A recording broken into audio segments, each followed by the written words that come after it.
Good morning from Darjeeling. Tanis kitchen and ব্লগের নতুন একটা ভিডিওতে সবাইকে স্বাগত। দার্জিলিংয়ে এটা আমাদের সেকেন্ড ডে। গতকাল রুমে ঢুকতেই প্রায় বিকেল 5টা হয়ে গিয়েছিল। সেই ভিডিওর লিঙ্ক আমি দিয়ে দেব। প্রচন্ড ঠান্ডা, মারাত্মক ঠান্ডা। কালকে তো ঠান্ডায় আমার নাক বন্ধ হয়ে, হ্যাঁ সিরিয়াসলি নাক একদম বন্ধ হয়ে গিয়েছিল, শ্বাস নিতে পারছিলাম না। তারপর আমাদের হোমস্টে দাদা আমাকে একটা ওষুধ দিতে, সেই ওষুধ খেয়ে তারপর আমি আজকে সকালে ঠিক আছি। পাখির ডাকটা শুনতে পাচ্ছ তো? সকালবেলায় ঘুম থেকে ওঠা যেন একদম সার্থক। সানরাইজ, ওই যে হালকা হালকা সূর্য দেখা যাচ্ছে। আসলে রুম থেকেই এইভাবে সানরাইজ দেখা যাচ্ছে বলে টাইগার হিল আর যাওয়ার প্রয়োজন হয়নি। দীর্ঘক্ষণ আমরা অপেক্ষা করেছিলাম এই সানরাইজটা দেখার জন্য। আস্তে আস্তে কীভাবে মেঘের ফাঁক দিয়ে সূর্যটা উঠছে, সত্যি বলতে সামনে থেকে দেখা একটা আলাদাই অনুভূতি। পাশের বাড়ির ছাদ থেকে একটা মোরগ ডেকে সেও জানান দিয়ে দিল যে সূর্য উঠে গেছে। পাহাড়ে সকালটা অনেক তাড়াতাড়ি হয়, কারণ এখানে রাত নামে বড্ড তাড়াতাড়ি। তাই মানুষের যত কাজকর্মের তাড়া থাকে সকাল থেকেই। তারপর সকাল 7টা নাগাদ ধোঁয়া ওটা চা দিয়ে গেল, আর এইরকম পাহাড় দেখতে দেখতে চা খাওয়ার অনুভূতি আলাদা। তারপর 9টার সময় ব্রেকফাস্ট সেরে 9:30 পৌনে 10টা নাগাদ আমরা বেরিয়ে পড়লাম ঘুরতে। আর মাঝে একটু গাড়ি থামিয়ে আমরা ছবি তুলে নিচ্ছিলাম। আমাদের প্রথম গন্তব্য ছিল লামাহাটা। আর লামাহাটায় পৌঁছে গেলাম। এখানে টিকিট ছিল 20 টাকা, যদিও টিকিট চেক করার জন্য গেটে কেউই ছিল না। চারিদিকে যে কত রঙের রডোডেনড্রন, আর শুধু রডোডেনড্রন না, এখানে এত রঙের ফুল, এত রকমের ফুল চারিদিকে। গোটা পাহাড় যেন ফুলে ফুলে ভর্তি। যারা ফুল ভালোবাসে তাদের মনে হবে যে এখান থেকে যত রকমের পারবো ফুলের গাছ নিয়ে যাব। এখানটা কিন্তু প্রচুর খাড়াই। একটানা বেশিক্ষণ উঠলে কিন্তু হাঁপিয়ে যাওয়াই খুব স্বাভাবিক। আর বয়স্করা এখানে কোনোভাবেই আসতে পারবে না। একটা রাস্তা তো করাই ছিল, কিন্তু আমরা সেই রাস্তা ধরে না উঠে এইভাবে এঁকে বেঁকে মাঝখান দিয়ে উঠছিলাম। ফাইনালি লামাহাটা উপর দিকটায় চলে এসেছি। এখানটা দেখাতে পারবো না, এখানটা উঁচু, ওই দিকটা নিচু। সেই লেকের খোঁজে খোঁজে হাঁপিয়ে অবস্থা আমাদের খারাপ। এখনো দেখছি যদি লেক পাওয়া যায়। ওইখানে কিছু ওই প্রে ফ্ল্যাগ পাওয়া গেছে দেখতে, তো দেখি ওই দিকটাতে নামি। যদি ওখানটায় লেক দেখতে পাই তো খুব ভালো কথা, না হলে আর পারবো না, এবার ফিরে যেতে হবে। তো লামাহাটার লেক দেখে আমি কিন্তু রিয়েলি ডিসঅ্যাপয়েন্টেড। মানে ঠিক আছে, ট্রেকিং হয়েছে, এতখানি রাস্তা খুব ভালো, এক্সপিরিয়েন্সটা দুর্দান্ত ছিল। হয়তো ট্রেকিংয়ে জানি না এরপর অন্য কোথাও খুব মানে ওইভাবে ট্রেকিং করতে যাব কিনা জানি না, কিন্তু উদ্দেশ্য যেটা ছিল, মানে লামাহাটার এক্সপিরিয়েন্সটা ছিল মানে অসাধারণ। চলো লেকটা দেখাই। লেকটা আসলে শুরু হতে না হতেই শেষ হয়ে গেছে, তাই একটু মনটা খারাপ হয়ে গিয়েছিল। যদি লেকটাকে উদ্দেশ্য করে না হেঁটে এমনিই হাঁটতাম তাহলে হয়তো কিছুই মনে হতো না।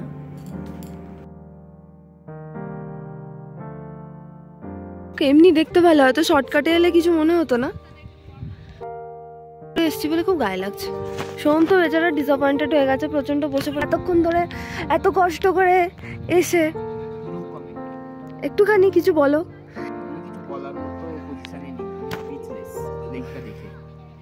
ঠিক আছে, ওকে ওকে, আরো ভালো জায়গা আছে।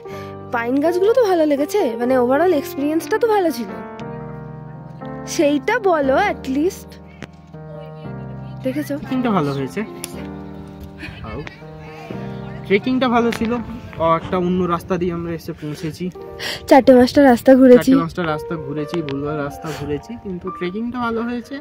লেকটা আমি আরো অন্যরকম এক্সপেক্ট করেছি। ঠিক আছে, অত চাপ নিয়ে লাভ নেই, চলো একটু ছবি টবি তুলে নি, চলো। তবে এটা সত্যি যে এখানের পরিবেশটা ভীষণ মনোরম, ভীষণ শান্ত। এখানে ঘন্টার পর ঘন্টা কথা না বলে শুধু প্রকৃতিটাকে উপভোগ করেই এই ছিল লামাহাটা লেকে যাওয়ার অরিজিনাল রাস্তা, যেটা আমরা শুরুতে একটু উল্টো দিকে যাওয়ার চেষ্টা করেছিলাম, পুরো অপোজিটে চলে গিয়েছিলাম আমরা, কিন্তু ট্রেকিংয়ের এক্সপিরিয়েন্সটা ভালো ছিল। কিন্তু এখন আমরা যে রাস্তা দিয়ে নামছি এটা হচ্ছে লামাহাটা লেকে যাওয়ার রাস্তা। এখানে দেখতে পাচ্ছেন এটা কিন্তু অনেক ঘোরানো, যেভাবে রাস্তা করা আছে তাতে সবাই কম বেশি উঠতে পারবেন যদি না হাঁটুর সমস্যা থাকে। এই রাস্তা দিয়ে আমরা এখন নামছি। এই রাস্তাটা অনেকটা ঘোরানো রাস্তা, অনেকটা ঘুরিয়ে পেঁচিয়ে সিঁড়ির মতো বানিয়ে এই রাস্তাটাকে বানানো হয়েছে। তো আমরা যেটা দিয়ে গেছি সেটা অনেক শর্টকাট ছিল, কিন্তু খুবই খাড়াই রাস্তা ছিল এবং সবার পক্ষে ওই রাস্তাতে ওঠা মনে হয় না সম্ভব হবে। আমাদের এর পরের ডেস্টিনেশন ছিল গুম্বাদারা ভিউ পয়েন্ট। কত কত টি গার্ডেন পিছনে ফেলে আমরা এগিয়ে যাচ্ছিলাম সামনের দিকে। এত টি গার্ডেন দেখতে এত ভালো লাগছিল, মনে হচ্ছিল যে কতক্ষণে ওই জায়গায় যাব আর টি গার্ডেনের মাঝখানে যাব। প্রচণ্ড রকম হাওয়াও দিচ্ছিল ওই জায়গাটাতে।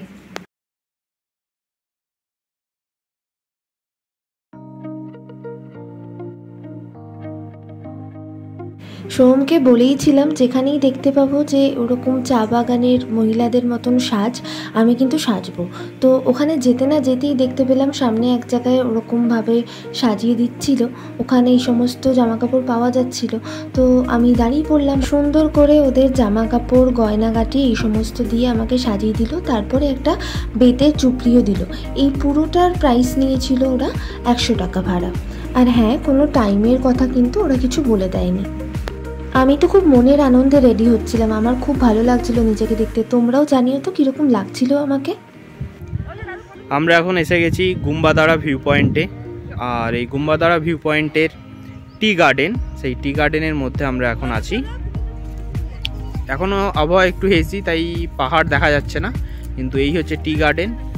আর এই আসছে তানিয়া মনের আনন্দে চা বাগানের মহিলাদের মতো ড্রেস পরে নিয়ে এখন চাটা তুলে নিতে পারলেই ভালোই হয়।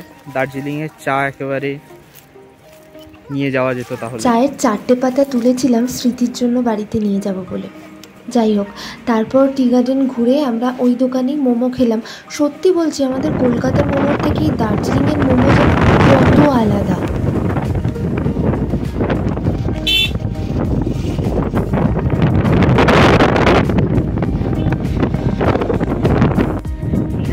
এত বেশি হাওয়া দিচ্ছে, মনে হচ্ছে যেন আমরা নিজেরা পড়ে যাব।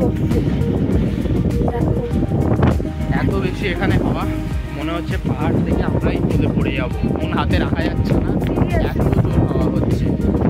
আমার চুলটা দেখতেই পাচ্ছেন যে হাওয়ার বেগ প্রচন্ড এবং ঠান্ডা, প্রচন্ড ঠান্ডা হাওয়া। একটুখানি থাকলে ঠান্ডা লেগে যাবে। মানে জাস্ট আমরা একটু উপরটায় মোমো খাচ্ছিলাম, ওখানটায় বোঝা যায়নি। একটুখানি নেমে আসার পরেই মনে হচ্ছে এখানটা ফাঁকা জায়গাটায় দাঁড়াতেই এইরকম কুয়াশা, এই তো পুরোটাই, কিন্তু কুয়াশার জন্য কিছুই দেখা যাচ্ছে না। আমাদের এর পরের ডেস্টিনেশন ছিল লাভার্স পয়েন্ট। এখানে তিস্তা আর রঙ্গিত দুটো নদী যে পরস্পরের সাথে মিশেছে সেটা ভীষণ পরিষ্কারভাবে বোঝা যাচ্ছে। দুটো নদীর দু রকমের কালার। আর এই জায়গাটাতে খুব বেশি বাঁদরের উৎপাত আছে, যদিও তারা কিছু করছে না, শুধু নিজেদের মধ্যেই খেলা।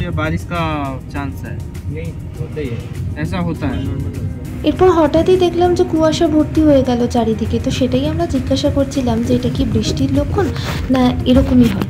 সেটাই জানলাম যে এটা এরকমই নাকি পাহাড়ে হয়। যদিও এরপর মুষলধারায় বৃষ্টি নেমেছিল আর একটা ছাতায় কাজ না হওয়ায় আমাদের আরেকটা ছাতা কিনতে হয়েছিল। এরপর আমরা চলে গিয়েছিলাম আমাদের বহু অপেক্ষিত গ্লিনারিজে। দার্জিলিংয়ে এসে গ্লিনারিজে যাব না, ব্যাস তাহলে আর দার্জিলিংয়ে আসার মানেই হয় না। প্রথম মেনুটার নাম অন্য কিছু ছিল, কিন্তু জিনিসটা ছিল কিছুটা KFC স্টাইলের চিকেন। এরপর এটা ছিল ব্রেড আর তার সঙ্গে এত বড় চিকেন, আলু আর বিভিন্ন ধরনের সবজি সটে করা ছিল, ভীষণ টেস্টি ছিল। এটা ছিল ভার্জিন পিনিয়া কোলাডা, আর এইটা ছিল আমার প্রিয় brownie with ice cream. Local bakery থেকে কিনেছিলাম এই দুটো কেক, যে দুটো একদমই ভালো ছিল না। যদি আমার ভিডিওটা ভালো লাগে তাহলে একটা লাইক আর সাবস্ক্রাইব করে পাশে থেকো। সবাই ভালো থেকো, টাটা।